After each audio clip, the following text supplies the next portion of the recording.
ذکر شروع ہو جاتا ہے حضرت موسیٰ علیہ السلام اور حضرت خضر علیہ السلام کا۔ یہ لفظ خضر بھی ہے اور خضر بھی ہے، یہ دو تین طریقوں سے پڑھا جاتا ہے۔ حضرت خضر کے بارے میں مختلف روایات ہیں کہ یہ ولی ہیں کہ نبی ہیں، لیکن مضبوط رائے اکثر بزرگوں کی یہی ہے کہ یہ بھی اللہ کے نبی ہیں، اور بعض نے لکھا ہے یہ ہمیشہ سے زندہ ہیں۔ یہ دو اللہ کے نبی حضرت الیاس علیہ السلام اور حضرت خضر علیہ السلام، یہ دونوں ہر سال حج میں بھی جاتے ہیں، ہر سال حج میں بھی جاتے ہیں، کیونکہ ایک روایت ملتی ہے کہ محبوب کریم علیہ السلام حج پہ گئے تو فرمایا میں الیاس اور خضر کو پہاڑوں سے اترتے ہوئے دیکھ رہا ہوں۔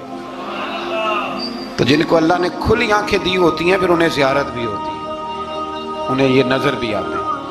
حضرت خضر علیہ السلام کو اللہ نے علم لدنی عطا فرمایا۔ یہ علم لدنی اللہ جس کو اپنے پاس سے عطا کرتے اس کو علم لدنی کہتے ہیں۔ حضرت موسیٰ علیہ السلام ایک دن تقریر کرتے ہوئے کسی نے پوچھا کہ آپ سب سے بڑے عالم ہیں، فرمایا الحمدللہ۔ تو اللہ کریم نے فرمایا نہیں ہے موسیٰ کلیم، آپ سے بڑے بڑے بھی ہیں، بڑے بڑے لوگ ہیں۔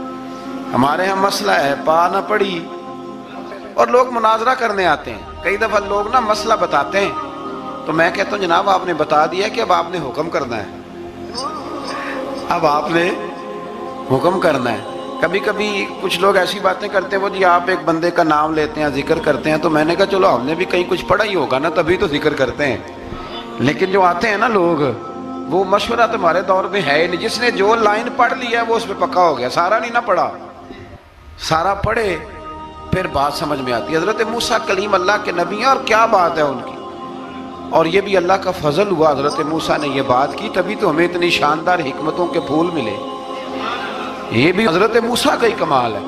تو حضرت موسیٰ نے کہا کہ اے اللہ وہ جو مجھ سے بڑا ہے عالم ہے وہ کہاں ملے گا جس سے میں حکمت کی بات سیکھوں؟ تو فرمایا جہاں مجمع البحرین ہے نا، دو دریا ملتے ہیں، وہاں وہ ملے گا۔ حضرت موسیٰ کلیم سے اللہ نے فرمایا کہ جاؤ جہاں دو دریا ملیں گے نا وہاں تمہیں وہ شخص ملے گا۔ تو یا اللہ میں کس طرح؟ فرمایا زادرہ ساتھ لے جاؤ، کھانے پینے کا سامان۔ حضرت موسیٰ کلیم لے گئے، مچھلی بھی لے گئے۔ فرمایا یہ مچھلی جہاں تمہارے برتن سے نکل کے دریا میں داخل ہو وہاں دریا میں شگاف پڑ جائے گا، وہاں وہ تمہیں شخص ملے گا۔ حضرت موسیٰ نے اپنے خادم حضرت یوشع بن نون علیہ السلام کو بھی ساتھ لیا۔ یہ بعد میں حضرت موسیٰ علیہ السلام کے جانشین ہوئے۔ یہ دونوں سفر پہ نکل گئے، ایک جگہ پہ پہنچے جہاں پہاڑ تھا، ساتھ دریا بھی تھا، اس کے نیچے آرام کرنے لگے۔ حضرت موسیٰ کلیم سو گئے تو یوشع بن نون علیہ السلام موجود تھے، مچھلی جھٹ سے نکلی، دریا میں داخل ہو گئی، وہاں راستہ بھی بن گیا۔ اب اٹھے حضرت موسیٰ کلیم، جب اٹھے تو فرمایا چلو چلیں، تھوڑا آگے جا کے فرمایا بھوک لگ رہی ہے کھانا تو نکالو۔ انہیں یاد آیا، کہنے لگے حضور مچھلی تو دریا میں چلی گئی تھی۔ فرمایا تو نے بتایا ہی نہیں، وہی تو ہماری منزل تھی جہاں مچھلی دریا میں گئی۔ پھر وہاں سے واپس آئے قدموں کے نشانوں پہ، وہاں پہنچے جہاں مچھلی گئی تھی تو وہاں ایک شخص لیٹا ہوا تھا چادر لے کے۔ آپ نے سلام لی تو انہوں نے کہا وعلیکم السلام یا موسیٰ کلیم اللہ۔ تو آپ نے فرمایا آپ کون ہیں؟ فرمایا میں وہی ہوں جس کو آپ تلاش کر رہے ہیں۔ تو فرمایا آپ نے مجھے کیسے پہچانا؟ فرمایا جس رب نے تمہیں بھیجا ہے نا اس نے ہی مجھے بتایا ہے کہ موسیٰ آ رہے ہیں، موسیٰ آ رہے ہیں۔ اب حضرت خضر نے جو کچھ فرمایا وہ بڑا شاندار ہے۔ فرمایا موسیٰ کچھ باتیں ایسی ہیں جن کا آپ کو علم ہے اور مجھے نہیں، اور کچھ ایسی ہیں جن کا مجھے علم ہے اور آپ۔ اللہ اکبر، یہ کبھی ہماری سمجھ میں بات آ جائے، یہ کبھی سمجھ میں آ جائے۔ کچھ باتیں ایسی ہیں جس کا مجھے علم ہے اور یہ بڑے بڑے سیانے بندے نہیں مانتے، بڑے بڑے میں عالم ہوں جی، تو آپ عالم ہیں میاں ایک شعبے کے، لیکن بہت سارے دنیا میں شعبے ہیں نا، دین کے عالم کا درجہ سب سے بڑا ہے، لیکن قانونی مشاورت کرنی ہے تو آپ وکیل سے کریں گے، گاڑی کے بارے میں پوچھنا ہے تو کسی مکینک سے پوچھیں، لیکن آپ بن کے نہ بیٹھ جائیں۔ فرمایا جس کا آپ کو علم ہے مجھے نہیں، اور جس کا مجھے علم ہے ان میں سے آپ کو نہیں۔ تو کہا میں پھر آپ کے ساتھ رہنا چاہتا ہوں اور میں وہ سیکھنا چاہتا ہوں جو آپ بتا رہے ہیں۔ تو حضرت خضر فرمانے لگے صبر کر لیں کہ میرے ساتھ، یہ سب سے مشکل کام ہے، یہ سب سے، یعنی ہر بات کی تو یہاں لوگوں کو وضاحت چاہیے۔ کھانسے بھی تو آپ کو بتانا پڑے گا کھانسے کیوں، ہنسے بھی تو آپ کو بتانا پڑے گا ہنسے کیوں۔ بے بزرگ ہیں، بزرگوں کی باتوں میں حکمتیں ہوتی ہیں، لیکن ہم حکمت کی طرف جانے کو تیار نہیں ہوتے. ہمیں تو فوری طور پہ جواب چاہیے، حل چاہیے. حضرت موسیٰ علیہ السلام جناب خضر کے ساتھ چلے. فرمایا صبر کروں گا، میں چلتا ہوں آپ کے ساتھ. دریا کے قریب گئے کشتی میں بیٹھنے کے لیے، تو کشتی والوں نے حضرت خضر کو پہچان لیا، بغیر کرائے کے سوار کرایا. اور جب پار اترنے لگے تو حضرت خضر نے کشتی کا ایک تختہ ہی توڑ دیا. حضرت موسیٰ کہنے لگے یہ آپ نے کیا کیا؟ انہوں نے نیکی کی، آپ نے تختہ توڑ دیا. فرمایا آپ کو کہا تھا نا آپ نے صبر نہیں کرنا، آپ کو کہا تھا نا. فرمایا چلو میں صبر کروں گا. تھوڑا آگے گئے تو ایک نوجوان لڑکا، ابھی چھوٹی عمر ہے، وہ ملا. حضرت سیدنا خضر علیہ السلام نے اسے قتل ہی کر دیا. فرمانے لگے آپ نے قتل ہی کر دیا؟ ایک قرآن مجید ہے بھائی. میں کبھی کبھی سوچتا ہوں یہ ہم کسی درویش کی بات سناتے تو بندے اڑ جاتے. فتوے نکلتے کہ نہ نکلتے؟ میرا خیال ہے ہر مسجد سے نکلتے. اور فتوے ایک جتنے مسجد میں نمازی ہوتے سب کے ہاتھوں میں فتوے ہوتے.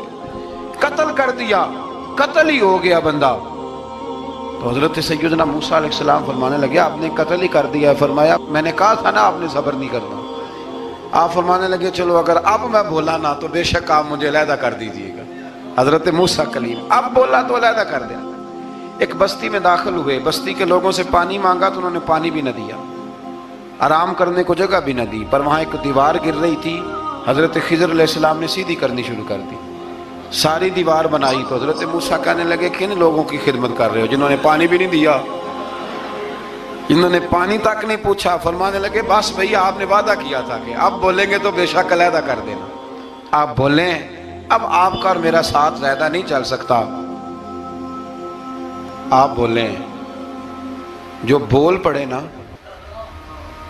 غلامی کرے تو رستے لمبے چلتے، اور جو بولے نا جس کو وضاحتیں چاہیے ہو وہ غلام نہیں ہوتا، اس کے ساتھ پھر باتیں لمبی. ہاں تو آنکھ بند کر کے چل. ہاں آزم یاتے لائیے ہی نہ تجھے لائیے تھے، اور پھر آنکھ بند کر کے پیچھے چل کے بات ختم ہو گئی. حضرت خضر علیہ السلام نے جب کہا نا کہ اب آپ کا وعدہ ختم ہو گیا، فرمایا میں آپ کو جانے سے پہلے حکمت بتاتا ہوں. یہ وہ علم ہے جو اللہ نے مجھے اپنے پاس سے عطا فرمایا. یہ وہ ہے جو علم لدنی ہے. کہا جناب کیا مطلب؟ فرمایا وہ جو میں نے تختہ توڑا تھا نا تو یہ مسکین بچے ہیں جن کی کشتی تھی، تو دریا کے اس پار بادشاہ کھڑا تھا، وہ جو صحیح صحیح کشتیاں ہوتی تھی قبضے کر لیتا تھا، اور جو تھوڑی سی ٹوٹی پھوٹی ہوتی تھی نا وہ چھوڑ دیا کرتا تھا. تو میں نے تھوڑی سی کشتی ان کی اس لیے توڑ دی ہے تاکہ دیکھے گا تو چھوڑ دے گا، اس لیے میں نے بھلا کیا ہے. اور فرمایا وہ جو بچہ میں نے قتل کیا نا وہ شروع سے ہی کفر کا دل دادا تھا. اس کے ماں باپ نیک تھے، اگر بڑا ہوتا جوان ہوتا تو ہو سکتا ہے ماں باپ کو بھی کفر میں مبتلا کر دیتا. اب اس کے بدلے اللہ انہیں صالح بیٹا عطا فرمائے گا. تو یہ بھی میں نے اللہ کے دیے ہوئے علم سے کیا. اور فرمایا یہ جو دیوار میں نے نبی ہو کے یا ولی ہو کے مزدوری کر کے دیوار بنائی ہے نا، اللہ اکبر. فرمایا یہ دیوار عام لوگوں کی نہیں، یہ یتیم بچوں کا خزانہ ہے دیوار کے نیچے. یہ گر جاتی تو خزانہ ظاہر ہو جاتا، اور بچائی اس لیے ہے کہ وَكَانَ أَبُوهُمَا صَالِحًا، ان بچوں کا باپ نیک آدمی تھا. ان کا باپ، قاضی ثناء اللہ صاحب پانی پتی فرماتے ہیں ڈائریکٹ باپ نہیں تھا، 7ویں نسل میں جا کے باپ بنتا تھا. سن لیں یہ بھی بات، ایک بندہ نیک ہو تو اس کی 7 نسلوں تک رب خزانوں کی بھی حفاظت فرماتا ہے. اب آپ اندازہ فرمائیں کہ بات کتنی دور تک جاتی ہے. بزرگوں کی باتوں میں نا حکمتیں ہوتی ہیں، دانائیاں ہوتی ہیں. یہ طریقت کے جو لوگ ہوتے ہیں انہیں سبق یہ دیا جاتا ہے کہ آمنا وصدقنا، ماننا ہے اور تصدیق کرنی. ہمارا معاملہ یہ ہے کہ یہاں وضاحت دینی پڑتی. وہ جی وہاں کیا ہوا تھا، وہ جو گاڑی آپ کے پاس ہے تو وہ کہاں سے آئی، تو وہ جو کل آپ نیا جوڑا پہن کے آئے تھے تو وہ کدھر سے آیا. تو جو لوگ وضاحتیں مانگتے ہیں وہ اپنے نہیں ہوتے، ان کا غلامی کا رشتہ نہیں ہوتا. حبیب اور ہوتا ہے، شریک اور ہوتا ہے. شریک وضاحتیں مانگتے ہیں، حبیب محبت کرتے ہیں. ہمارا آج سب سے بڑا المیہ یہ ہے، سب سے بڑا، کہ ہم کسی حکمت کے تحت کوئی بندہ اگر کوئی کام کر رہا ہے تو مجبوری ہے کہ ہمیں وہ حکمت بتائی جائے. ایسا نہ کریں. یہ طریقہ حضرت غوث اعظم رضی اللہ تعالیٰ عنہ، حضور غوث پاک رضی اللہ تعالیٰ عنہ کو ایک شخص ملنے آ گیا. ملا علی قاری نے لکھا ہے آپ کے ایک مرید نے کہا چل میرے پیر سے ملنے، کہنے لگا میں نہیں جاتا ملنے کسی پیر شیر سے، کہا نہیں آؤ تو صحیح۔ وہ آیا نا تو اس نے دیکھا کہ 50 گھوڑے عربی نسل کے کھڑے ہیں غوث پاک کے دروازے، موٹے تازے چوڑے عربی نسل کے گھوڑے۔ اس کے ذہن میں خیال آیا، کہنے لگا یار سواری کے لیے اگر رکھے ہیں تو ایک بھی کافی تھا، 50 کی کیا ضرورت تھی؟ اللہ اکبر۔ اب واقعی 50 کھڑے تھے، مرید کے پاس جواب ہی کوئی نہیں تھا، کہنے لگا یار پتہ مجھے بھی کوئی نہیں، لیکن حضرت صاحب نے رکھے ہیں تو حکمت ضرور کوئی ہوگی، حکمت ضرور کوئی، اس کی کوئی حکمت ہوگی۔ اللہ اکبر۔ وہ چلے گئے واپس۔ وہ روز تنقید کرتا، کیسا تیرا پیر ہے 50 گھوڑے رکھے ہوئے، کیسے تیرا پیر ہے 50 گھوڑے رکھے ہوئے۔ کچھ دن گزرے تو ملا علی قاری کہتے ہیں وہ اعتراض کرنے والے کے پیٹ میں کوئی تکلیف ہوئی، بغداد کے سب سے بڑے طبیب کے پاس گیا۔ اس نے کہا تیرا تو جگر تباہ ہو گیا ہے، عربی نسل کا ایک گھوڑا چاہیے، اس کو ذبح کریں گے، اس کا جگر نکالیں گے، اس کی دوائی بنا کے تجھے کھلائیں گے، اور 50 گھوڑے ہوں گے تو بچے گا۔ اب پریشان ہو گیا، کہنے لگا گھوڑے ہیں تو صحیح، پر جو میں حال کر رہا ہوں گا گھوڑے تو نہیں ملیں گے، میرا تو جوتوں والا کام ہے، وہ شاید مل جائیں۔ لیکن جب انسان مرنے لگتا ہے تو پھر اس کو ڈوبتے کو تنکے کا سہارا۔ اپنے دوست کے پاس گیا، کہنے لگا چل تیرے پیر کے پاس چلیں۔ اس نے کہا تجھے نہیں لے کے جانا، تو تنقید کرتا ہے، کہتا ہے ایک دفعہ چاہیے کیا؟ کہا گھوڑے۔ کہنے لگا تیرے لیے رکھے ہیں کوئی، جا دوڑ جا، میرے حضرت صاحب کی ضرورت کیا ہے؟ لیکن جب غوث اعظم کی خانقاہ میں داخل ہوئے نا تو حضور غوث اعظم اٹھ کے ملے۔ اللہ والے دلوں میں باتیں نہیں رکھتے، ماتھا چوما اور فرمانے لگے میاں تو ایک دن نا میری گلی سے گزر رہا تھا تو میری تیرے اوپر نظر پڑی، تو مجھے نظر آیا تو بیمار ہوگا، اور تیرا علاج عربی نسل کے 50 گھوڑوں کی وجہ سے ہوگا، تو میں نے تیرے لیے لا کے کھڑے کیے ہوئے ہیں، تیرے لیے ہی کھڑے کیے ہیں۔ اب تو نا گھر بھی لے جانے کی ضرورت نہیں، چارہ بھی میرے مرید ہی ڈال دیا کریں گے۔ تو اس طرح کرنا، روز آنا ایک گھوڑا لے جانا، پھر اگلے دن آنا تو دوسرا۔ وہ خدا کے بندے تیرے لیے رکھے تھے، تو تنقید کر رہا ہے۔ اللہ کے بندے پردہ پوش ہوتے ہیں، ہاں شرط یہ ہے کہ وہ بندہ صالح ہو، دیندار ہو، وہ والا پیر نہ ہو جو نماز بھی نہ پڑھے اور گھوڑے 15 رکھے ہوئے ہوں اس نے، وہ والا معاملہ نہ ہو۔ تو میرے عزیز یہ یاد رکھیں کہ اللہ تبارک و تعالیٰ کا بندہ جب آپ کا روحانی علاج کرتا ہے نا، روحانی علاج سے مطلب جادو ٹونے کا علاج نہیں، روحانی علاج وہ ہوتا ہے کہ میرے گناہوں کا علاج ہو جائے، حسد بغض کینہ عداوت یہ نکل جائے، تو وہ کچھ ایسے نسخے بتاتا ہے جو سمجھ میں مرید کی نہیں آتے، لیکن وہ ضروری ہوتے ہیں۔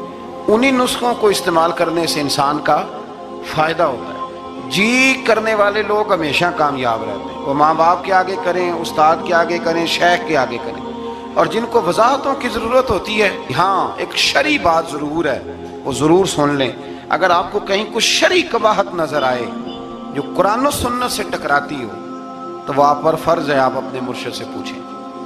کتنی بڑی بات کر رہا ہوں، یعنی جو چیز قرآن و سنت سے ٹکرا رہی ہو اس کی وضاحت طلب کرنا ضروری ہوتا ہے، اور جو دین سے نہ ٹکرائے اس پر آپ وضاحتیں پوچھتے ہیں تو پھر اس کا مطلب ہے کہ آپ علاج کرانے میں سنجیدہ نہیں ہیں۔ اللہ تعالیٰ قرآن مجید کو سمجھنے کی توفیق